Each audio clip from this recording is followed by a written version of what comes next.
Assalamualaikum warahmatullahi wabarakatuh. Alhamdulillah, alhamdulillahilladzi hadana lihadza wa ma kunna linahtadiya laula an hadanallah.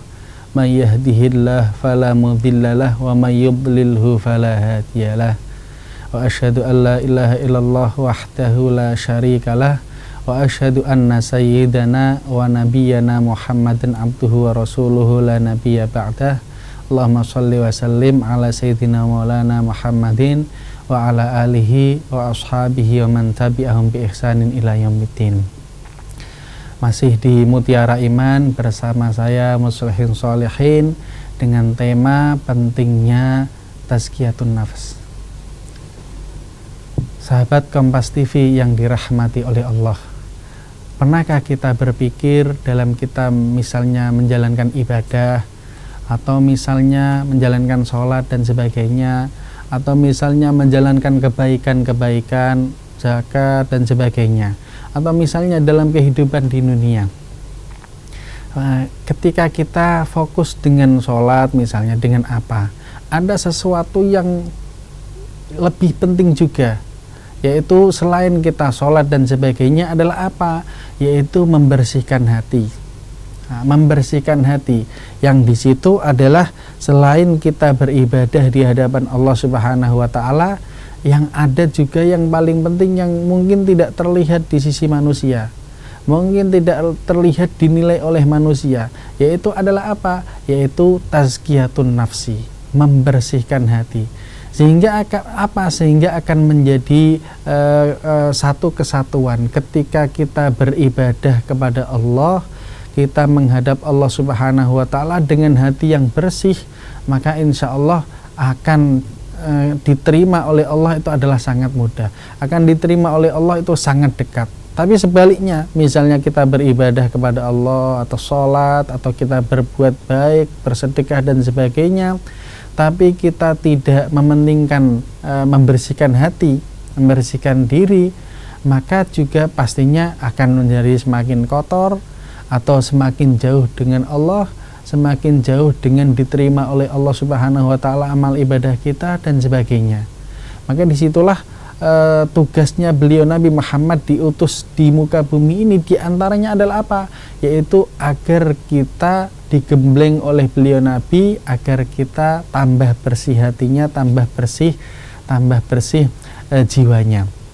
Dalam surat Al-Jum'ah difirmankan oleh Allah Subhanahu wa taala, huwallazi ba'atsa fil ummiyina rasulan minhum yatlu alaihim ayatihi wa yuzakkihim wa yu'allimuhumul kitaba wal hikmah wa in kanu min qablu lafi dhalalin mubin.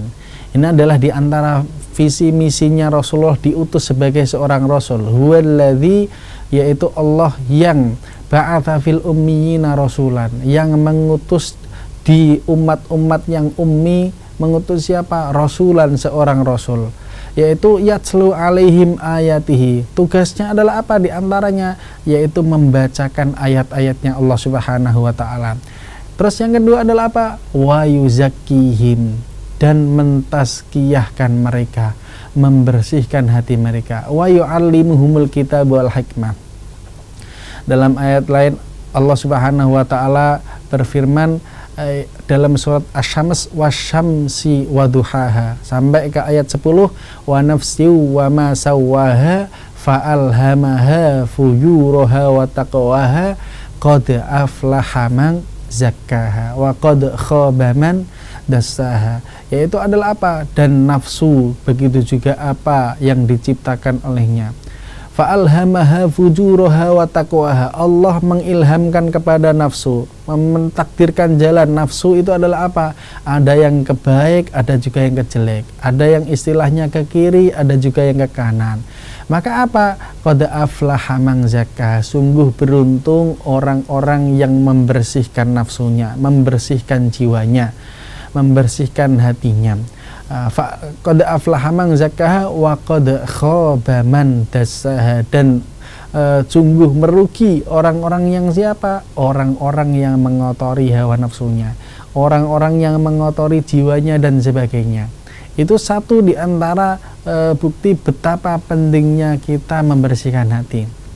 Terlebih lagi ketika kita berhadapan dengan Allah Subhanahu wa Ta'ala. Kalau kita sudah berhadapan kepada Allah, di hadapan Allah, beribadah kepada Allah, kok masih ada dalam hati kita benci kepada manusia, masih ada dalam hati kita memasukkan manusia ke dalam diri kita, atau sebaliknya, masih ada ketika kita beribadah kepada Allah kok merasa pengen dipuji oleh manusia, atau merasa pengen dilihat oleh manusia. Semakin dilihat oleh manusia, semakin kita bertambah khusyuk atau bertambah lama sholatnya. Atau ketika kita bersedekah di hadapan Allah Subhanahu wa Ta'ala, bersedekah kebaikan, pengen dipuji oleh manusia, pengen disebutkan atau pengen diwahkan oleh manusia.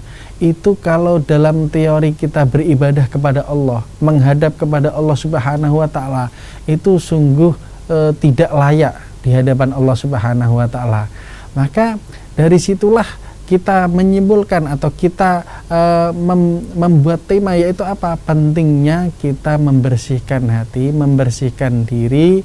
Lebih-lebih kita adalah sebagai hambanya Allah yang diciptakan oleh Allah Subhanahu wa Ta'ala. Allah berfirman, wa ma khalaqtul jinna wal insa illa liya'budun. Allah berfirman, kami tidak diciptakan jin dan juga manusia kecuali agar beribadah kepada Allah, kepada illa liya'buduni, kecuali agar beribadah kepadaku, kata Allah Subhanahu wa Ta'ala. Maka disitulah pentingnya tazkiyatun nafsi, yaitu agar kita bagaimana mengupayakan diri untuk membersihkan hati, membersihkan jiwa kita. Sahabat Kompas TV yang dirahmati oleh Allah, nanti setelah ini kita akan membahas tentang tazkiyatun nafsi versi para nabi-nabi. Kita jeda setelah jeda berikut ini.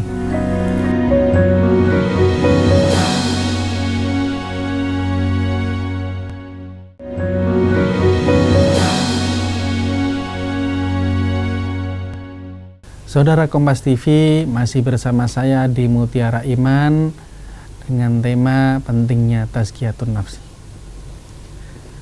Saudara Kompas TV yang dirahmati oleh Allah, membersihkan hati, pentingnya tazkiyatun nafsi atau membersihkan jiwa dan sebagainya, bukan hanya kita sebagai manusia, tapi memang ini adalah sudah menjadi perintah atau sudah menjadi tradisi para nabi-nabi terdahulu.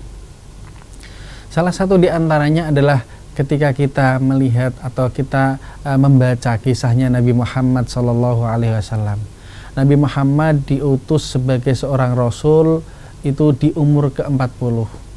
Dan dari umur 40, dari umur 1 atau dari masa kecil sampai 40 itu juga melalui proses pendewasaan diri, proses pematangan diri dan sebagainya. Sebelum diutus, dikasih wahyu, diturunkan wahyu kepada Nabi Muhammad, juga adalah apa? Nabi Muhammad mendekati menjadi seorang rasul, itu Nabi Muhammad juga senang, yaitu yatahannatsu fi ghari Hira'in, yaitu senang menyendiri di Gua Hira, senang menyendiri, senang yata'abbad, senang beribadah di Gua Hira, senang kholwah, senang menyendiri di Gua Hira. Di situ adalah apa? Dalam rangka mempersiapkan diri, dalam rangka yaitu tazkiyatun nafsi, membersihkan jiwa, membersihkan hati, agar apa? Mempersiapkan diri menerima apa yang diwahyukan, menerima apa mandat terbesar atau mandat paling tinggi dari Allah Subhanahu wa Ta'ala. Itu semuanya prosesnya adalah apa? Melalui tazkiyatun nafsi. Itu adalah contoh dari seorang nabi. Contoh dari Nabi Muhammad SAW. Ada pula nabi-nabi terdahulu. Jadi diutus menjadi seorang rasul bukan kok langsung dari kecilnya, bukan kok langsung misalnya Nabi Isa dari kecil menjadi seorang nabi, bukan. Tapi adalah apa? Melalui proses-proses pendewasaan diri, melalui proses-proses fase-fase, sehingga apa? Sehingga menjadi orang yang siap mengemban amanahnya Allah Subhanahu wa Ta'ala.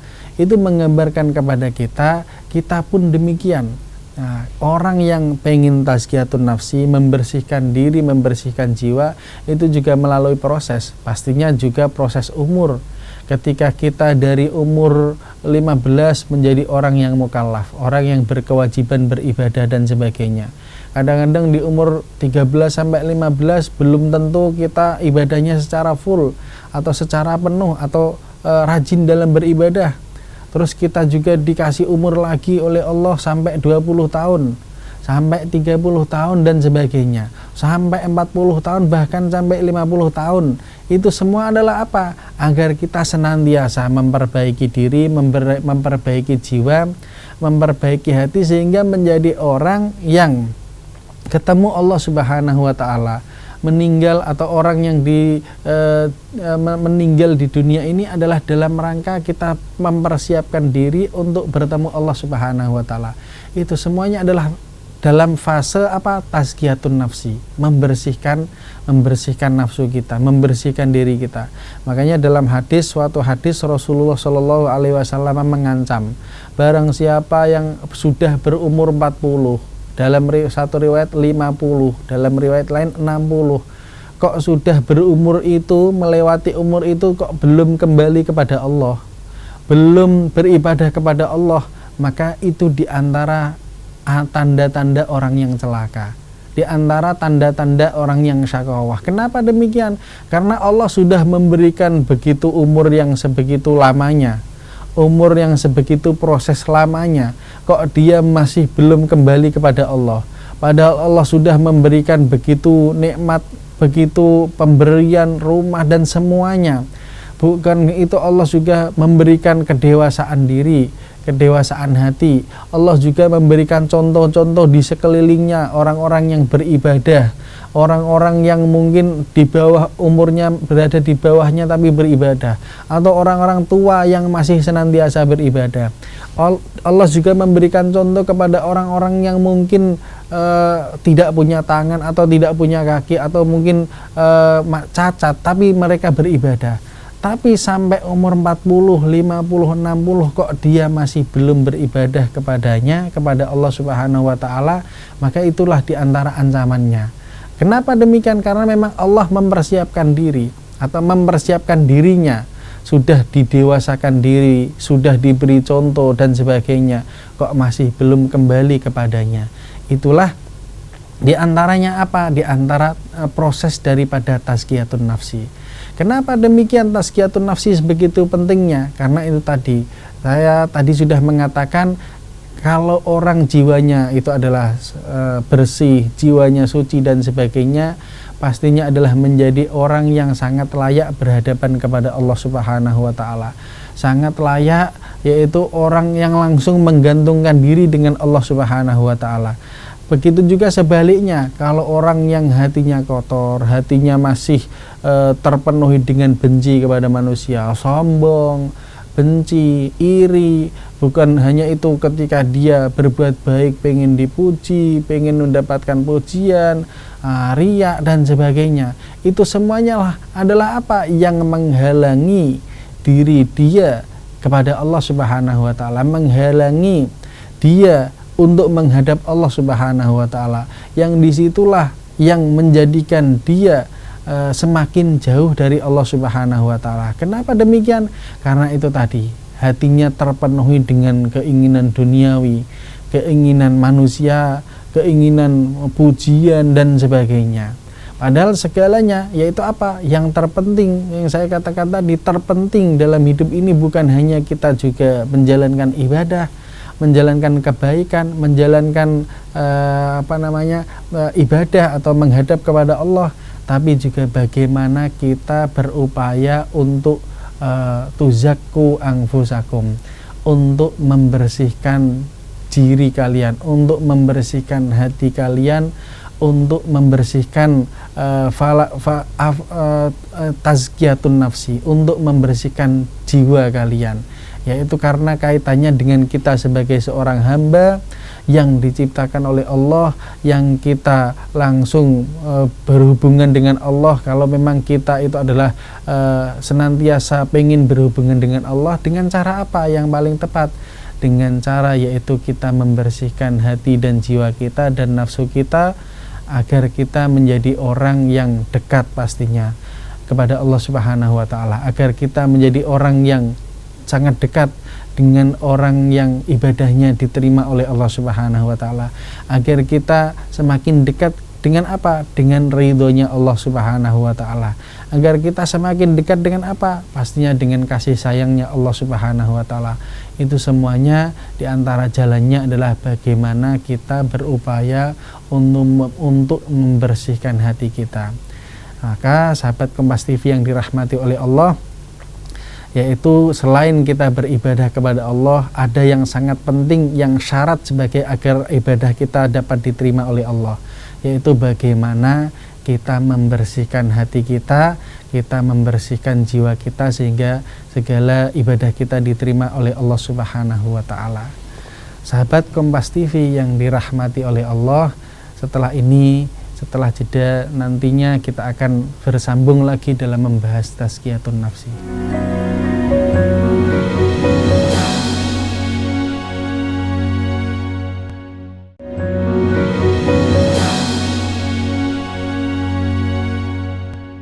Sahabat Kompas TV yang dirahmati oleh Allah, masih bersama saya di Mutiara Iman. Sahabat Kompas TV, kita tadi membahas tentang pentingnya tazkiyatun nafsi. Nah, di antara pentingnya adalah apa yang disabdakan oleh Rasulullah Shallallahu Alaihi Wasallam. Rasulullah bersabda, "Ala inna fil jasadi mudghah, idza saluhat saluhal jasadu kulluh, wa idza fasadat fasadal jasadu kulluh." Yaitu kata Rasulullah Shallallahu Alaihi Wasallam, ketahuilah bahwa sesungguhnya di dalam jasad itu terdapat segumpal darah, segumpal daging. Ketika gumpalan itu baik, maka akan baik pula seluruh jasadnya, dan ketika gumpalan itu rusak atau jelek, maka akan jelek pula seluruh jasadnya. Kata Rasulullah Shallallahu Alaihi Wasallam, apa itu? Ala wahyal qalb, ketahuilah bahwa itu adalah hati. Nah, ketika hati seseorang bersih, maka juga akan bersih pula perilakunya, tingkah lakunya, ucapannya, dan sebagainya.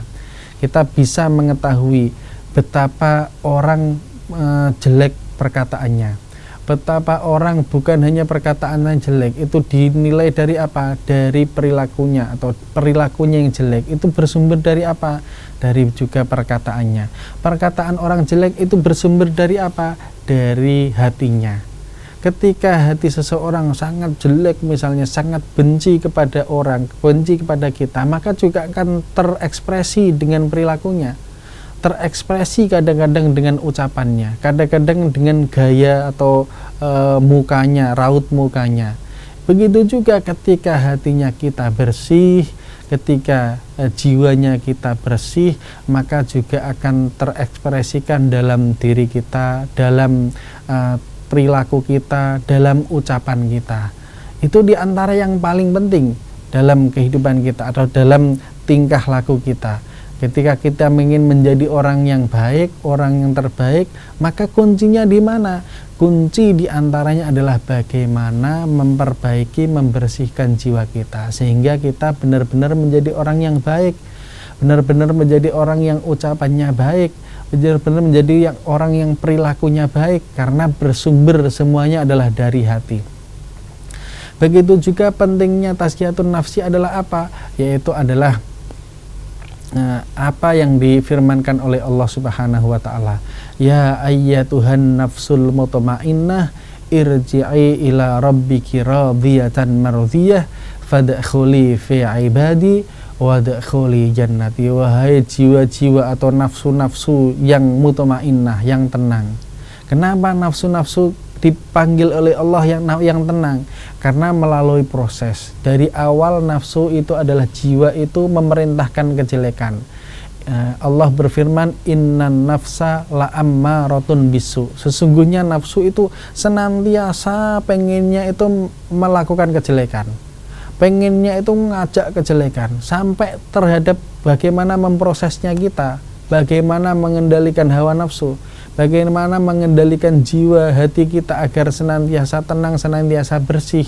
Ketika sudah bersih, maka Allah mengundangnya dengan ya ayyatuhan nafsul mutmainnah, wahai nafsu yang tenang, irji'i ila rabbiki radiyatan mardiyah, pulanglah, kembalilah kepada Allah Subhanahu wa taala dalam keadaan ridho dengan apa yang ditakdirkan oleh Allah, dan dalam keadaan mardiyah, dan dalam keadaan diridhoi oleh Allah Subhanahu wa taala.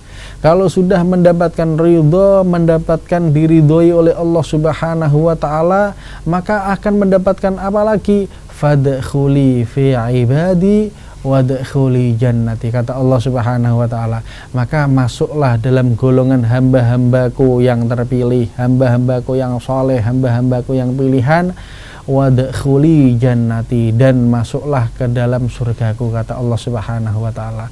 Itu semuanya daripada apa? Daripada kita berproses untuk tazkiyatun nafsi. Kita berproses untuk membersihkan jiwa kita. Ya, dan faedahnya apa lagi ketika kita tazkiyatun nafsi? Pastinya dalam hidup di dunia ini kita akan semakin tenang, kita akan semakin damai. Kita tidak di dunia ini tidak untuk mencari musuh, atau tidak untuk memasukkan orang lain ke dalam memori hati kita, mengotori hati kita, atau kita tidak untuk memperbanyak masalah, atau kita hidup di dunia ini tidak untuk mencari banyak masalah dan sebagainya. Kita di dunia ini pastinya pengen yang hidup tenang, lebih-lebih kita alhamdulillah diberi taufik oleh Allah, dimudahkan dalam beribadah, dimudahkan dalam menjalankan kebaikan. Itu semuanya adalah apa? Itu semuanya diantara prosesnya adalah tazkiyatun nafsi.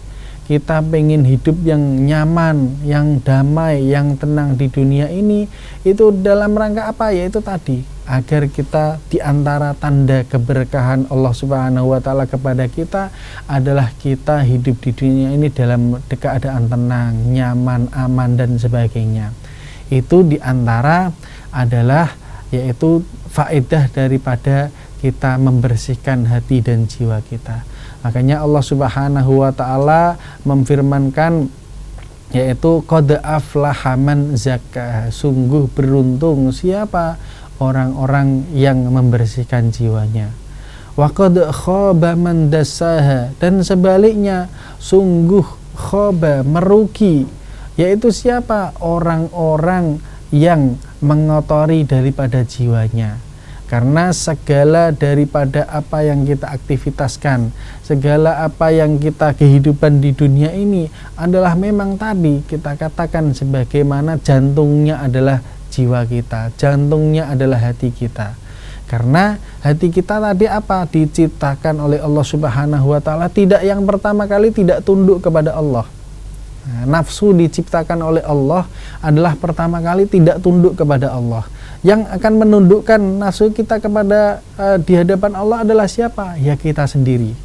Jadi dalam hadis qudsi atau dalam satu kisah hadis dikisahkan bahwa ketika nafsu itu diciptakan untuk ditempelkan kepada manusia, nafsu itu tidak mau menghadap Allah Subhanahu wa taala. Sampai Allah mengekangnya, sampai nafsu itu adalah menjadi nafsu yang menghadapkan kepada Allah Subhanahu wa taala. Maka sahabat Kompas TV yang dirahmati oleh Allah, sebagai kesimpulan dalam pertemuan kali ini, yaitu pentingnya kita membersihkan hati, membersihkan jiwa, sehingga kita dekat dengan apa, yaitu dekat dengan apa yang diterima amal ibadahnya kita oleh Allah Subhanahu wa taala, sehingga kita dekat dengan ridhonya Allah Subhanahu wa taala dan menjadi orang yang barokah kehidupannya di dunia dan sampai akhiratnya, amin, nanti amin Allahumma amin. Kita tutup dengan doa kafaratul majlis. Subhanakallahumma wa bihamdika asyhadu alla ilaha illa anta astaghfiruka wa atubu ilaik. Sahabat Kompas TV yang dirahmati oleh Allah, demikian pertemuan kita kali ini. Semoga membawa keberkahan kepada kita. Semoga kita semuanya senantiasa hidup dalam keberkahan, amin Allahumma amin. Allahumma fiqh al-aqmitorik. Wassalamualaikum warahmatullahi wabarakatuh.